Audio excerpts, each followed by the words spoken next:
दिन के लिए हम आपका धन्यवाद करते हैं। पिता परमेश्वर, प्रत्येक जन को आपके पास लाते कहते हैं, पिता परमेश्वर आपका अनुग्रह उन सब के ऊपर हो, अपने वचनों के द्वारा पिता परमेश्वर जो आप हमसे बात कर रहे हैं, और ये जो वचन आपके जीवित वचन है, ये हमारे जीवनों में काम करने वाले। सारा आदर महिमा हम आपको देते हैं यीशु मसीह के नाम से, आमीन। आज हम पढ़ेंगे व्यवस्था विवरण 7 और उसका 7वां वचन। यहोवा ने जो तुमसे स्नेह करके तुमको चुन लिया, इसका कारण यह नहीं था कि तुम गिनती में और सब देशों के लोगों से अधिक थे, किंतु तुम तो सब देशों के लोगों से गिनती में थोड़े थे। यह है कि यहोवा ने स्नेह करके तुमको चुन लिया। इसका यह कारण नहीं कि हम गिनती में अधिक थे, लेकिन यहाँ पे बताते किंतु तुम तो सब देशों के लोगों से गिनती में थोड़े थे। इजराइलियों के लिए कहा है परमेश्वर, क्योंकि जो इजराइली प्रभु के अपने लोग हैं, ये उनके विषय में है। और जब इसका 8वां वचन कहता है, 8वां वचन में ऐसा है, यहोवा ने जो तुमको बलवंत हाथ के द्वारा दासत्व के घर में से और मिस्र के राजा फिरौन के हाथ से छुड़ाकर निकाल लिया, इसका यही कारण है कि वह तुमसे प्रेम रखता है और उस शपथ को भी पूरी करना चाहता है जो उसने तुम्हारे पूर्वजों से खाई थी।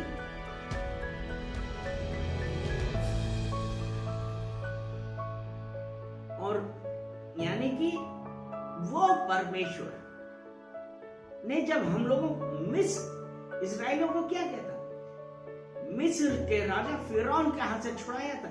क्यों? क्योंकि वो इजराइलियों से प्रेम करता है, हम लोगों से प्रेम करता है। इसलिए ये नहीं कि हम संख्या में नहीं, वो हम लोगों से प्रेम रखता है, इसलिए उसने छुड़ाया। और उसका अगला वचन ऐसा कहता है 9वां, इसलिए जान रख कि तेरा परमेश्वर यहोवा ही परमेश्वर है, वह विश्वास योग्य ईश्वर है। जो उससे प्रेम रखते हैं और उसकी आज्ञाएं मानते हैं, उनके साथ वह 1000 पीढ़ी तक अपनी वाचा का पालन करता और उन पर करुणा करता रहता है। यानी कि जब हम परमेश्वर की आज्ञाओं का पालन करते हैं, क्योंकि परमेश्वर विश्वास योग्य परमेश्वर है, और जो उससे प्रेम करते हैं, उसकी आज्ञाएं मानते हैं, उनकी वो 1000 पीढ़ी तक अपनी वाचा का पालन करता है। हालेलुया। और वो जो परमेश्वर, जब हम उस परमेश्वर की आज्ञा का पालन करते हैं, तब परमेश्वर जो उसने कहा था ना, इस यही व्यवस्था विवरण 7 का 13 में ऐसा लिखा है, वह तुझसे प्रेम रखेगा और तुझे आशीष देगा और गिनती में बढ़ाएगा। और जो देश उसने तेरे पूर्वजों से शपथ खाकर तुझे देने को कहा है, उसमें मैं तेरी संतान पर और अन्न, नए दाखमधु और टटके तेल आदि भूमि की उपज पर आशीष दिया करेगा, और तेरी गाय बैल और भेड़ बकरियों की बढ़ती करेगा। वो परमेश्वर जहां तू लेके जा रहा है, यानी कि उसने ये कहा ना कि तेरी संतान पर, तेरे अन्न पर, दाखमधु, टटके तेल, भूमि की उपज और तो और आपके जानवरों और गाय बैल भेड़ बकरी सब भी बढ़ती करेगा। यानी कि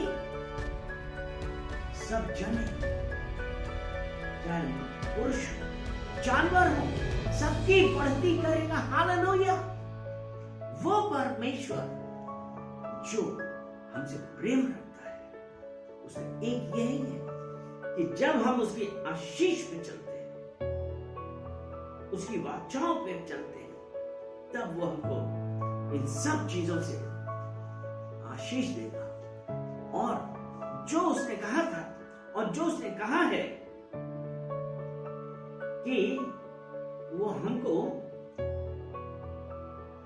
जो देश उसने तेरे पूर्वजों से शपथ खाकर तुझे देने को कहा था, और वो देश कौन सा? ये व्यवसाय विवरण 8 उसका 6 से पढ़ते हैं। व्यवसाय विवरण 8 उसका 6 से पढ़ेंगे। इसलिए अपने परमेश्वर यहोवा की आज्ञाओं का पालन करते हुए, ध्यान दीजिए, परमेश्वर यहोवा की आज्ञाओं का पालन करते हुए उसके मार्गों पर चलना और उसका भय मानते रहना। आज्ञाओं का पालन करना, उस मार्गों पर चलना और यहोवा का भय मानते हुए चलना। 7वां वचन कहता है, क्योंकि तेरा परमेश्वर यहोवा तुझे एक उत्तम देश में लिए जा रहा है। परमेश्वर यहोवा एक उत्तम देश में लिए जा रहा है, जो जल की नदियों का और तराइयों और पहाड़ों से निकले हुए गहरे गहरे सोतों का देश है। फिर वह गेहूं, जौ, दाखलताओं, अंजीरों और अनारों का देश है, और तेल वाले जैतून और मधु का भी देश है। हालेलुया। उस देश में अन्न की महंगी ना होगी और ना उसमें तुझे किसी पदार्थ की घटी होगी। वहां के पत्थर लोहे के हैं और वहां के पहाड़ों में से तू तांबा खोद कर निकाल सकेगा और तू पेट भर खाएगा, और उस उत्तम देश के कारण जो तेरा परमेश्वर यहोवा तुझे देगा उसे धन्य मानेगा। वो परमेश्वर ने हमारे पूर्वजों से वाचा बांधी थी, लेकिन एक जो बहुत इंपॉर्टेंट बात वो क्या है कि जो उससे प्रेम रखते हैं, उसकी आज्ञाएं मानते हैं, उनके साथ 1000 पीढ़ी तक अपनी वाचा का पालन करता है, उनको करुणा करता है। यानी कि वो परमेश्वर, जब हम परमेश्वर के भय में चलते हैं और जो उसने वाचा बांधी थी हमारे पूर्वजों से कि वो हमको वो एक उत्तम देश देगा, और आपने उत्तम देश देखा। उत्तम देश, क्योंकि यहाँ पे जो हमने इससे पहले 7:13 में पढ़ा था व्यवस्था विवरण के, और भूमि ऊपर आशीष, सब पे आशीष दिया करेगा, बकरियों सबकी बढ़ती करेगा। और उसके बाद जहां पे हर चीज की अबंडेंस है, हर चीज की भरपूरता है, वहां पे वो परमेश्वर कहता है वो कौन सा देश है जहां पे हर चीज बहुत याद में है, वहां पे वो परमेश्वर ले जाएगा। और ये कहता है कि उसमें तुझे किसी पदार्थ की घटी ना होगी, तू पेट भर खाएगा। हालेलुया। यानी कि जब हम परमेश्वर की आज्ञाओं पे चलते हैं, जब हम परमेश्वर की आज्ञाओं के अनुसार चलते हैं, तो परमेश्वर हमारे लिए हमको हर चीज की सप्लाई करता है। इसलिए जब उसने कहा ना उत्तम देश, जहां किसी चीज की घटी नहीं होगी, लेकिन हमारे लिए उसकी आज्ञाओं पे चलना, उसका भय मानना, उसकी व्यवस्था के अनुसार चलना। और अगर हम यज़िकेल की पुस्तक और उसका 36 यज़िकेल 36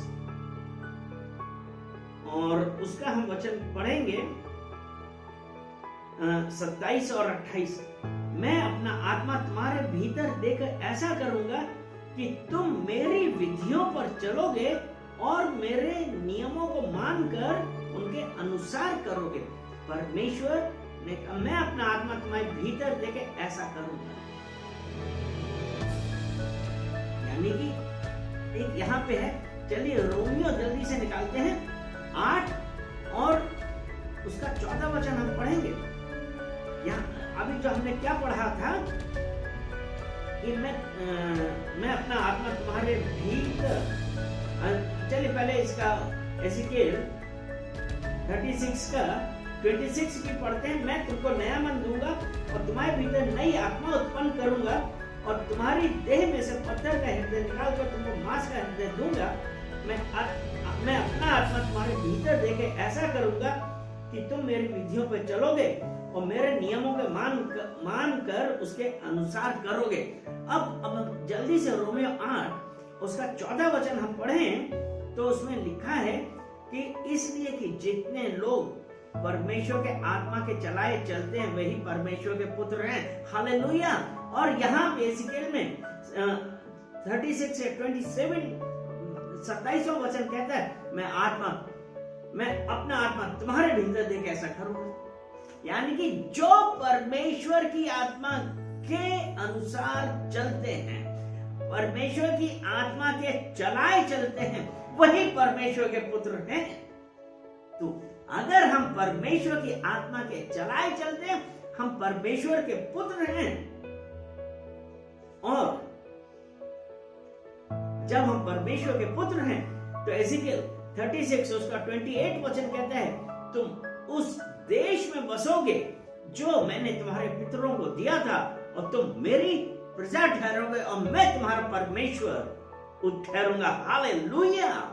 और उसके बाद 29 वचन कहता है मैं तुमको तुम्हारी सारी अशुद्धता से छुड़ाऊंगा और अन्न उपजने की आज्ञा देकर उसे बढ़ाऊंगा और तुम्हारे बीच अकाल ना डालूंगा। हालेलुया।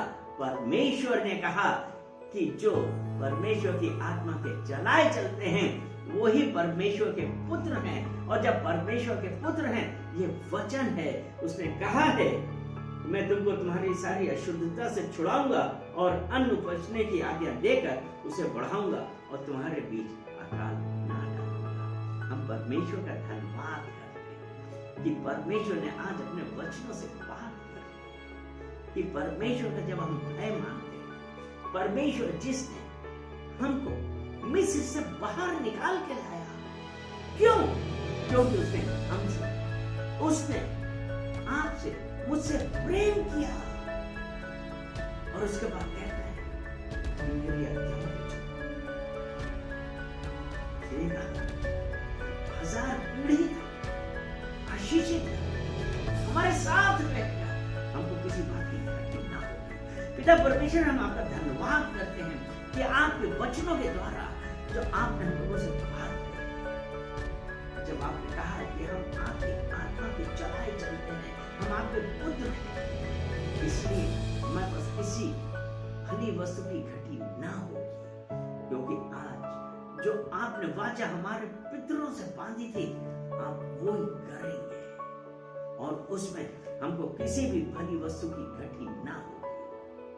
पिता परमेश्वर, मैं धन्यवाद देता हूँ, इवन अन्न जल की घटी ना होगी, जानवरों का घटी ना होगी, सब बढ़त